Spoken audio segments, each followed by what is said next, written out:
Hello साथियों, भड़ास पर बॉलीवुड में आप सभी का स्वागत है। साथियों, आज बात करेंगे बॉलीवुड भड़ास पर दादा मुनि, जी हाँ, अशोक कुमार की। अशोक कुमार की प्रेम कहानी और फिल्मी सफर दोनों ही बेहद दिलचस्प हैं।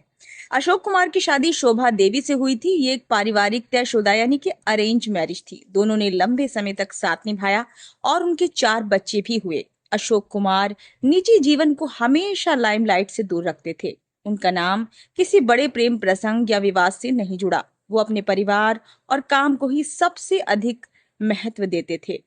अशोक कुमार शुरू में अभिनेता नहीं बनना चाहते थे। उनका सपना वकील बनने का था। लेकिन बाद में वो बॉम्बे टॉकीज में लैब असिस्टेंट और साउंड टेक्नीशियन के रूप में काम करने लगे। उसी दौरान फिल्म जीवन नैया की शूटिंग के समय अभिनेता नजमुल हसन और अभिनेत्री देविका रानी के बीच विवाद हो गया। फिल्म के निर्माता हिमांशु राय को तुरंत नए हीरो की जरूरत पड़ गई। उन्होंने स्टूडियो में काम कर रहे अशोक कुमार को ही कैमरे के सामने खड़ा कर दिया।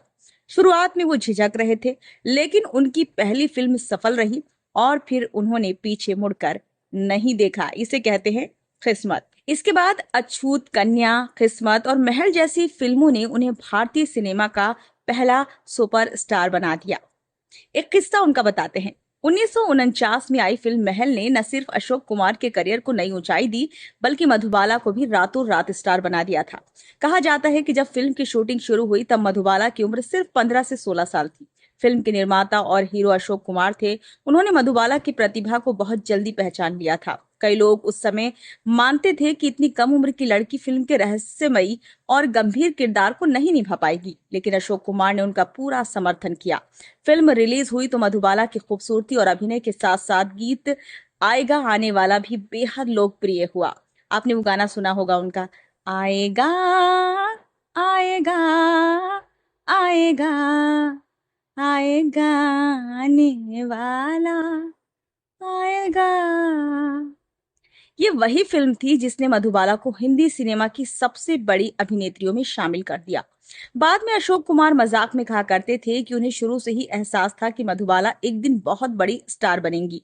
उनकी ये भविष्यवाणी बिल्कुल सही साबित हुई। यह किस्सा इसलिए भी खास है क्योंकि उस दौर में स्थापित सितारे नए कलाकारों को आगे बढ़ाने में हमेशा दिलचस्पी नहीं लेते थे, लेकिन अशोक कुमार ने मधुबाला की प्रतिभा को खुलकर सराहा और प्रोत्साहित भी किया।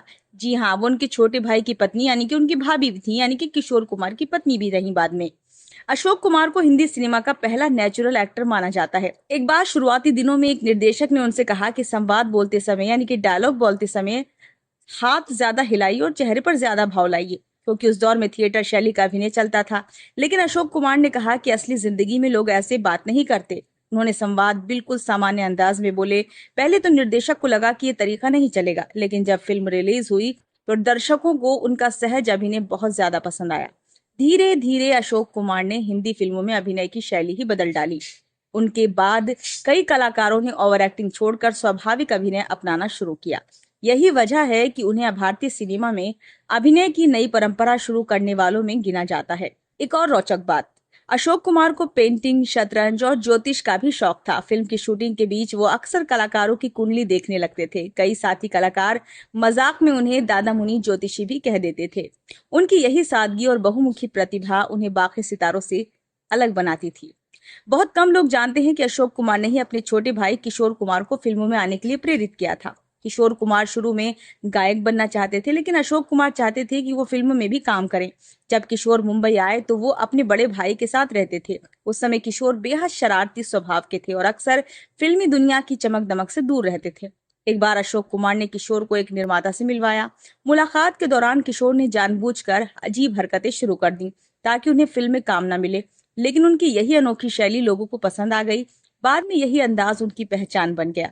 अशोक कुमार अक्सर कहते थे कि किशोर को कोई नहीं समझ सकता, क्योंकि वो हर काम अपने ही तरीके से करता था।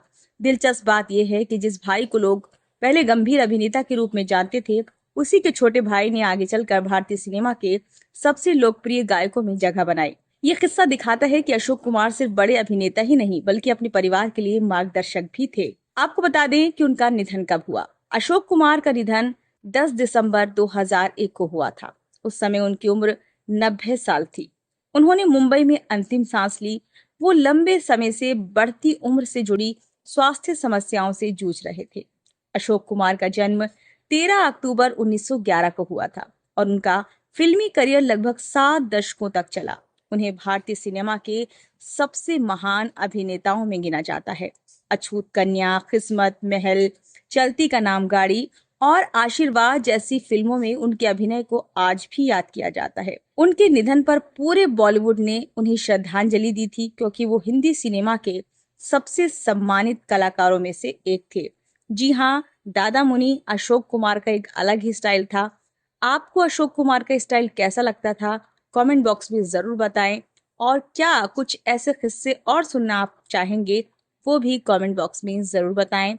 और दादा मुनि यानी कि अशोक कुमार आपको कैसे लगते थे, ये भी कमेंट जरूर करें। अब हमें इजाजत दीजिए। धन्यवाद।